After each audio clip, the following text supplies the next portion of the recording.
नमस्कार दोस्तों, RC study में आपका स्वागत है। आज हम लोग अध्ययन करेंगे परिवर्तन किसे कहते हैं और परिवर्तन के प्रकार। तो किसी एक पदार्थ या वस्तु के अपने वर्तमान रूप से बदल जाना परिवर्तन कहलाता है। यानी वह जैसा है उससे अलग हो जाना, यानी बदल जाना या हेर फेर हो जाना। जैसे परिवर्तन केवल भौतिक रूप से ही नहीं बल्कि रासायनिक और अन्य तरह से भी होता है।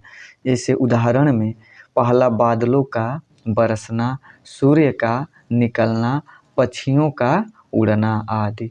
इसे ऐसे भी कह सकते हैं कि परिवर्तन शब्द का शाब्दिक अर्थ है बदलाव, यानी बदल जाए। जो वस्तु है वो उस रूप में न रह करके कोई दूसरा रूप बदल ले, उसे परिवर्तन कहते हैं। कोई भी स्थिति संज्ञा, अगर संज्ञा का मतलब वस्तु हुई, अगर अपने पहले से रूप में नहीं है तो हम समझेंगे उसमें परिवर्तन हुआ है, यानी तो उसमें परिवर्तन देखा जा सकता है।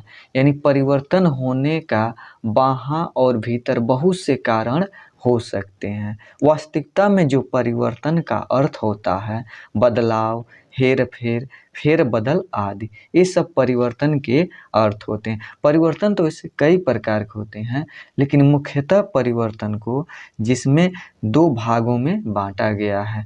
पहला जो है भौतिक परिवर्तन और दूसरा रासायनिक परिवर्तन। भौतिक परिवर्तन उसे कहते हैं जिसमें जो यानी पदार्थ को पुनः फिर दोबारा जिस रूप में से बदला है उसी रूप में दोबारा ला सके, उसे भौतिक परिवर्तन।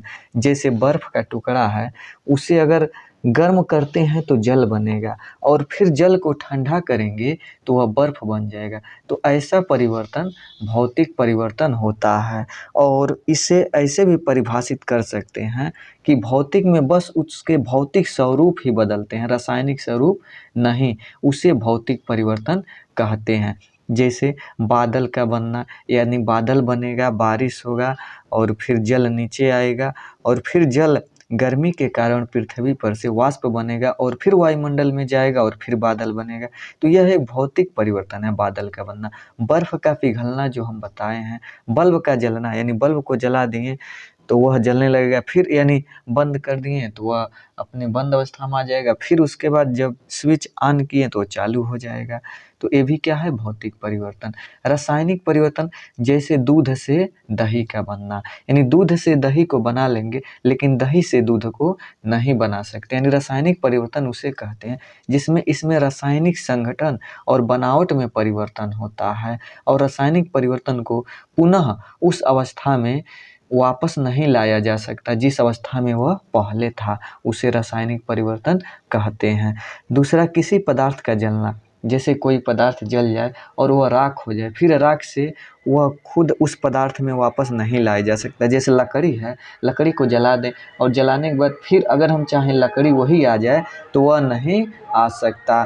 तीसरा, आटा से रोटी बनना, अगर आटा से हमने रोटी बना देते हैं तो रोटी से आटा फिर नहीं बना सकते। तो इस प्रकार के परिवर्तन यानी रासायनिक परिवर्तन कहलाते हैं। वीडियो अच्छा लगा तो लाइक करें, सब्सक्राइब करें और वीडियो देखने के लिए धन्यवाद।